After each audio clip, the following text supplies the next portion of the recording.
Thanks very much, Will. Good morning, everyone. Today, I want to talk about what's happening in Ontario's schools. You all know how brutally tough last school year was for kids and for parents and for those who work on the front lines in education. And we all hope sincerely that this school year, the school year that we are now in, will be so much better for our kids, my kids, and the 2 million kids who attend publicly funded schools right across Ontario.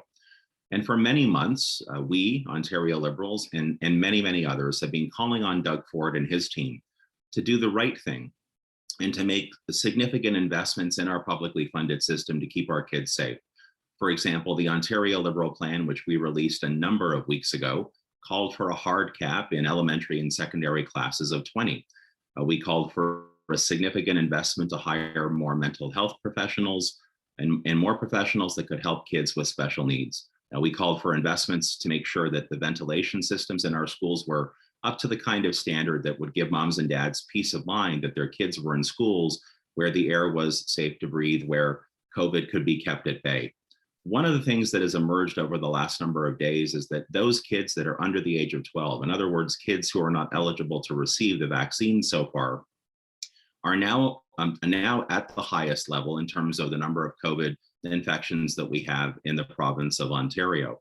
And so there have been many who have been calling on Doug Ford to significantly deploy the rapid tests that are available to the province of Ontario. And so far, like with respect to everything else when it comes in particular to schools, where Doug Ford has hesitated and waited and delayed and not been prepared to make the effort or make the investment necessary to keep all of us safe, there has been no clear answer coming from this government as they continue to refuse to do the right thing. So this morning, I am urging Doug Ford to step up to the plate and to do the right thing and to significantly deploy the rapid tests that are available here in Ontario so that they aren't just going to certain sectors, but they are broadly deployed into publicly funded education. In particular, in those schools and in those neighborhoods where we know the risk is the greatest. This is something, again, I'm not the only one calling for it. So many other voices are now saying it is the right thing to do. We don't want any of our schools to close. We don't want any of our kids to miss any more in-class instruction than they absolutely need to. And of course, we want kids and their moms and dads and frontline education workers to remain safe and healthy. And to me, as a dad, that means government needs to do whatever is available, every tool in the toolkit, as I'm fond of saying, to make sure that we get that kind of outcome. This can't be an issue of money because we all know, public accounts has demonstrated this, the financial accountability officer has explained this to Ontarians as well, that Doug Ford has literally underspent or hoarded billions of dollars that was earmarked or that were earmarked to help deal with this pandemic. So we know he's got the money available. And we know that Doug Ford continues to say the right things about wanting to get through this fourth wave into the other side of the pandemic. So all of the conditions are there to do the right thing. We just need leadership. We just need responsible, competent leadership to actually step forward in terms of the premier and do the right thing to deploy these rapid tests. So urging Doug Ford again to do the right thing. I'm sincerely hopeful that he will. Before we see the numbers continue to rise with our schools or in our schools with elementary kids that are not yet eligible to receive the vaccine. And with that, I'd be happy to take any questions that you might have. Okay, just a reminder to reporters, if you have any questions, please raise your hand using the Zoom function or write to the chat and I will call on you.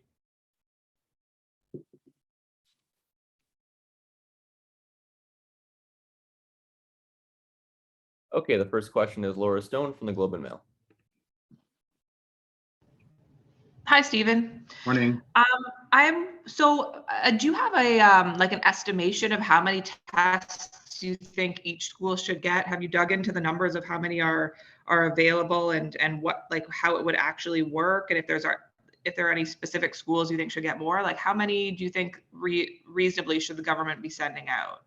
So look, we know there are about 5,000 publicly funded schools in the province of Ontario. I can tell you from my own experience that throughout this pandemic, all the way back to the early stages of the pandemic, that all of the women and men who work or represent those who do work on the front lines in education are chomping at the bit to play a constructive role to give government the right kind of advice about how best to deal with issues like, in this case, rapid testing. So whether it's the school boards associations or it's the various teachers federations or the others that we know exist in the education, let's call it ecosystem, they're all keen to help. That's been my experience. And so what I would have hoped would have taken place before now would have, the kind of outreach that would have helped bring those individuals in to say, look, if we're going to do this, especially if we're going to target the most vulnerable neighborhoods, the most vulnerable communities, what would it look like? How would we make that happen? Getting the advice from the science table, getting the advice from Dr. Moore about how that kind of effort would be deployed would have been the kind of thing that I would have expected a responsible leader and a responsible government to have started to do months ago. And it doesn't feel to me like that any of that work is being done. So, we are where we are now. I don't know, personally, I don't know what the exact right number of tests per school necessarily is. I don't know if it has to be right across the province for every single school. I suspect that there are certain regions or public health units in the province where we know the numbers are a little bit more troubling right now, where we're seeing a higher incidence of kids in the schools who are testing positive or have COVID and are missing instruction. So again, I think it's the most vulnerable schools or the schools that are in the most vulnerable neighborhoods in particular. But there's a ton of expertise out there that is just waiting to be tapped into and asked to help. What we need is Doug Ford to pick up the phone and make that call and ask for the help to get this right. Follow up. Just on another topic on the dispute with optometrists. So, we know that appointments are now getting canceled, almost upwards of 280,000 so far of this month. The optometrists say this is the result of kind of decades of neglect, including under the previous Liberal government that failed to negotiate this. So where do you see a way out of this? What would your how would you approach this situation? Would you just give them everything they're asking for? Is that sustainable, or how is this going to be resolved? Yeah, so look, first of all, they are right. This is not something that just happened in the last couple of weeks. This is something that has been growing and building for some time. So there's no doubt about that. I've said, whether it's this issue or it's a series of other issues that we've all looked at during this pandemic, and I'll always say this, the most constructive way to get through the most challenging situations is to be talking and to be negotiating and to be doing that with an open heart and sort of an open mind about trying to find the solutions that make the most sense. Will ultimately this come down to requiring a larger investment? There's no doubt about that.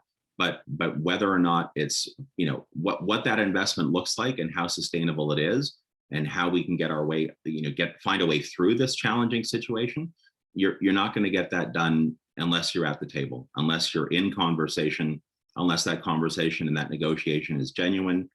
And that's what I think should be taking place right now. And it's an urgent thing that needs to be done. Okay, a reminder, if anybody else has any questions, please raise your hand or write to the chat.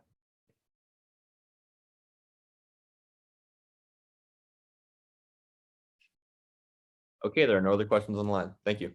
Thank you.